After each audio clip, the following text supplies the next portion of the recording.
日本20岁女孩失踪4个月后，在前男友家被找到。A 20-year-old Japanese girl was found in a pile of bones at her ex-boyfriend's home 4 months after she went missing. She had called the police 9 times in the 10 days before her death, but all were ignored. On May 1st, Kanagawa Prefectural Police discovered a large Boston bag hidden in a storage compartment under a bed in a room of a house in Kawasaki Ward, Kawasaki City. Inside the bag was a body of unknown gender and age. The body was decomposed and partially skeletonized with signs of severe burns. On May 2nd, an autopsy revealed that the body was that of a young woman, estimated to have been dead for over a month. On May 3rd, police confirmed the deceased as Ayasaki Okazaki, who had been missing for a long time. Ayasaki Okazaki had been subjected to long-term harassment, stalking, and assault by her ex-boyfriend, Hidemasa Shirai. In the 10 days before her death, she had called the police 9 times for help. However, the Kanagawa Prefectural Police ignored the incident and took no action. They concluded that his actions had not caused her any substantial harm, and therefore declined to file a case.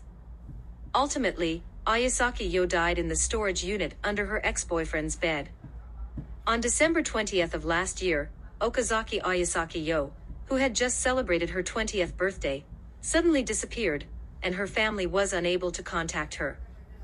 Meanwhile, her grandmother, who lived with her, discovered that the glass on the first floor of their home was broken and the door unlocked, indicating someone had broken into the house from outside.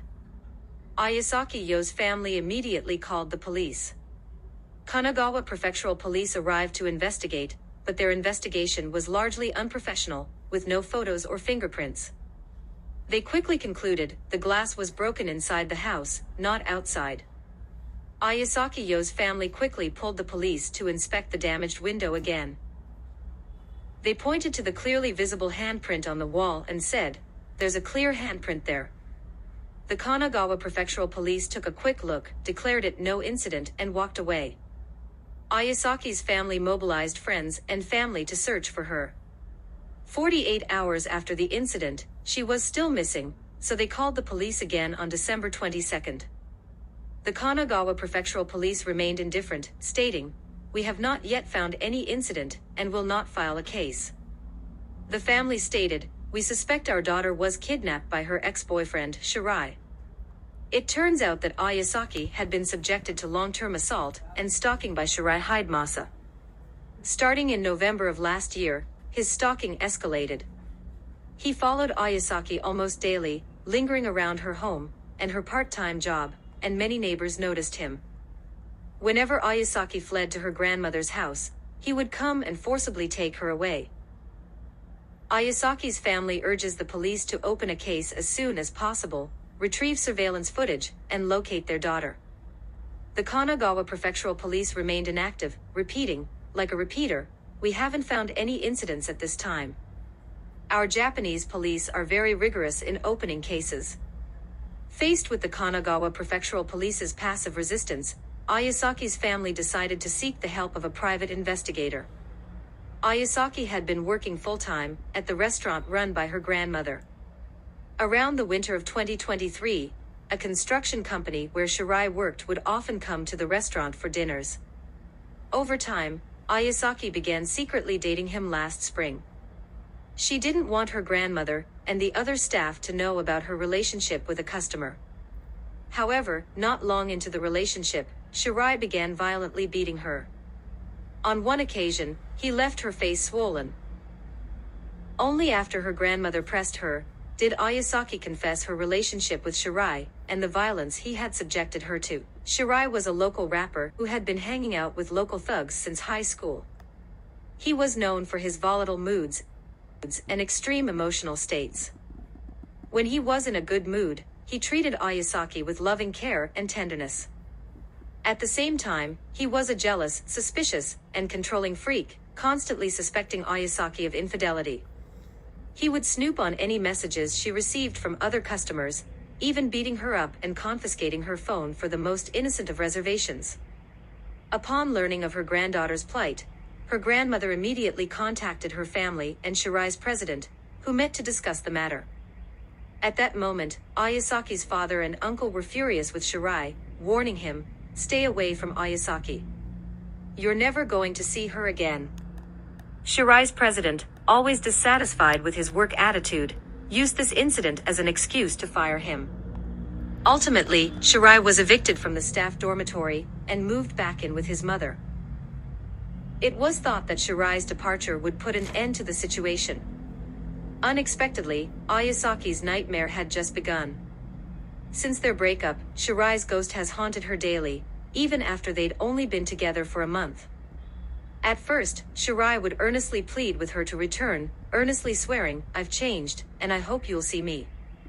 The kind-hearted Ayasaki thought it was just a simple meeting, but upon their meeting, Shirai began violently assaulting and humiliating her. If Ayasaki didn't answer his calls, he would resort to death calls. On July 31st of last year, Shirai practically destroyed her phone in a single day.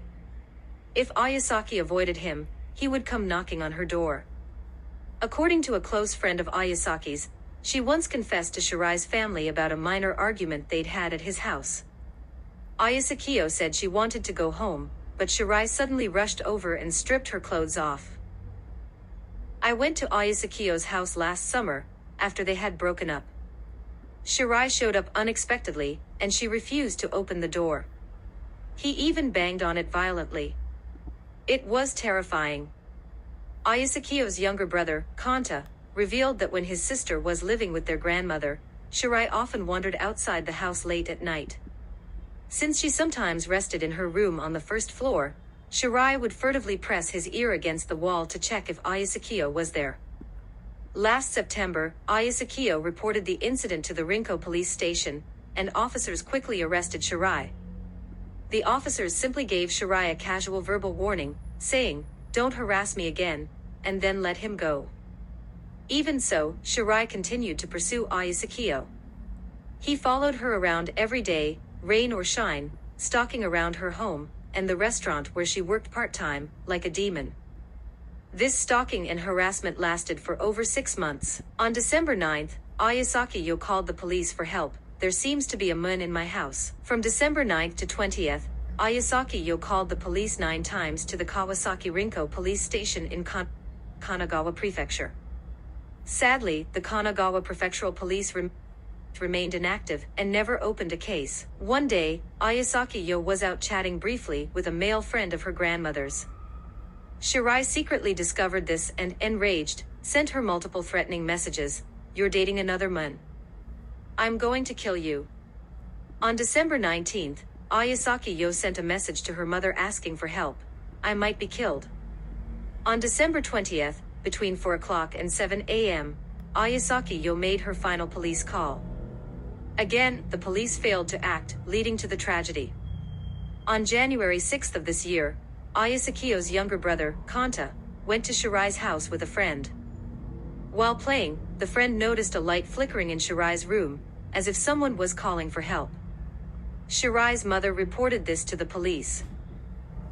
Officers from the Rinko police station arrived, but upon arrival, they said they hadn't found anything and left.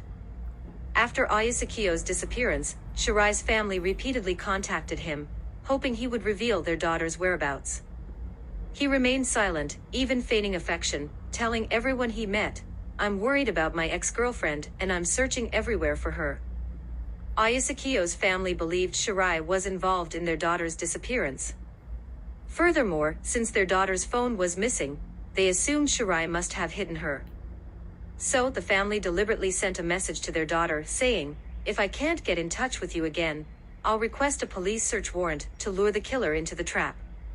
On December 22nd, 48 hours after his daughter's disappearance, Shirai called, claiming it was Ayasaki who had called him, saying he had decided to leave his home, and that he didn't know her whereabouts. After hanging up, the family immediately received a message from Ayasaki saying, "I was too tired the past few days, so I didn't reply."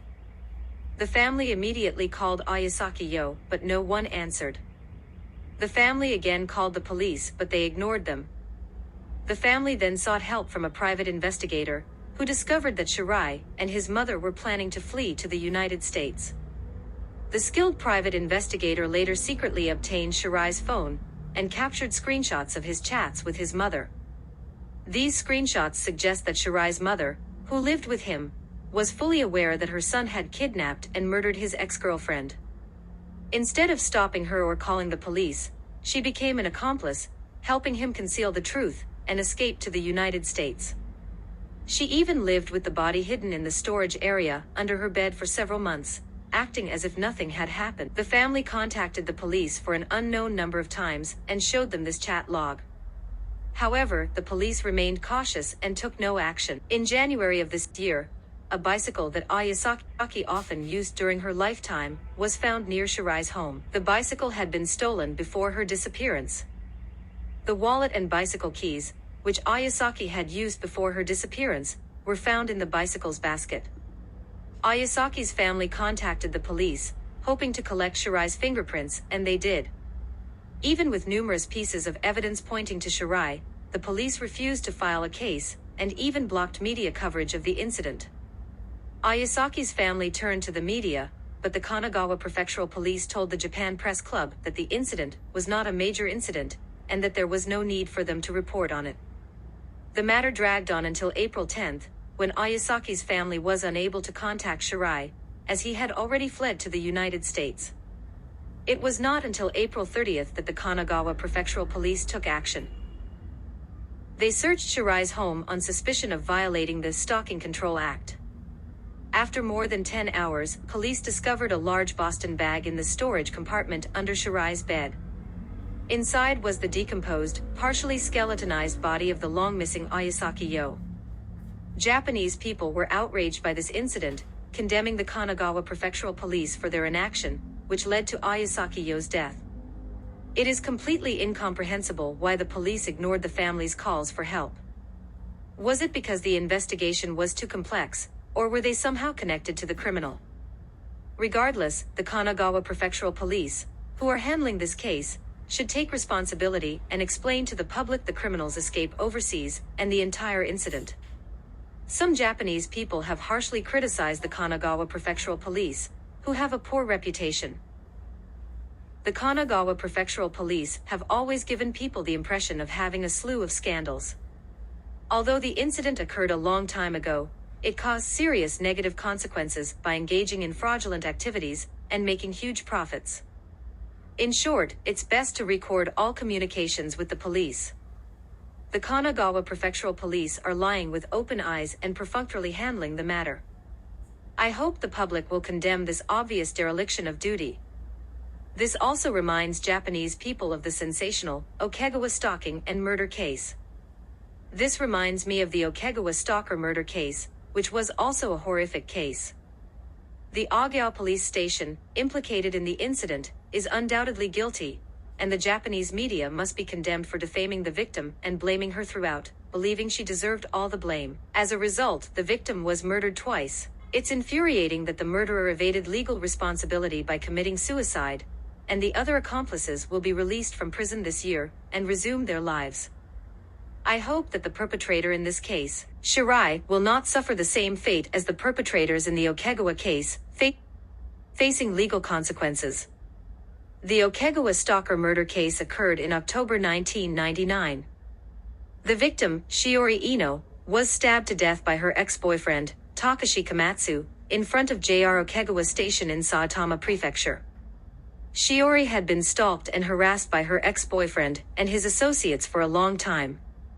She repeatedly called the police for help, but they ignored her, believing they hadn't caused her any substantial harm.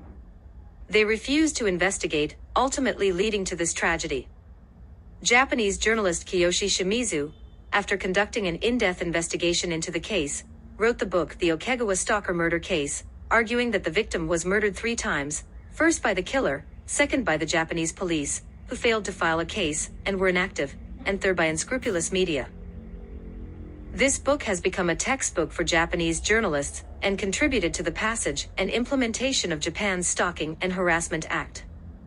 Regretfully, the low cost of stalking in Japan has prevented this crime.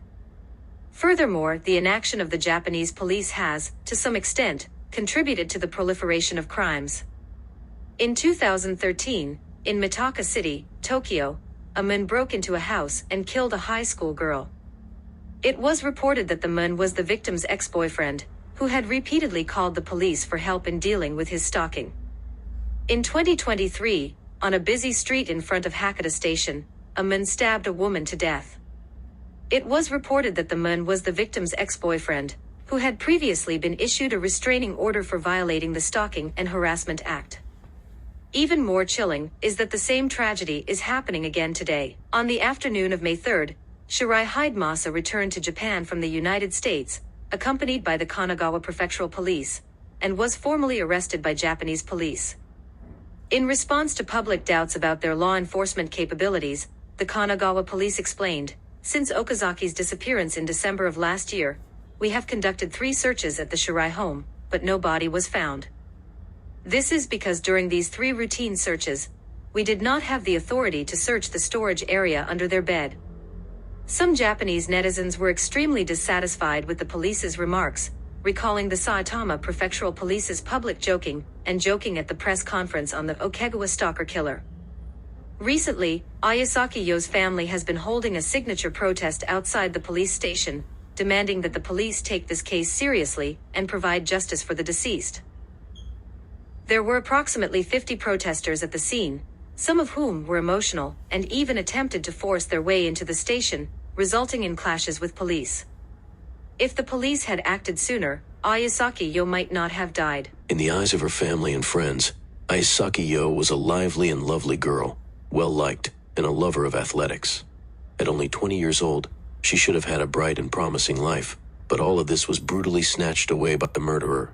According to official Japanese data, as of 2023, there had been 19,843 consultations regarding stalking and harassment throughout Japan. 134 cases resulted in warnings, and 1963 armed prohibition orders, the highest number of such cases in a single year. Law enforcement officers are supposed to minimize crime and protect the lives, property, and personal safety of the public. If they fail to act, become passive, and refuse to file cases under the pretext of no substantial harm, their a lazy approach will ultimately become a knife hanging over the necks of ordinary people.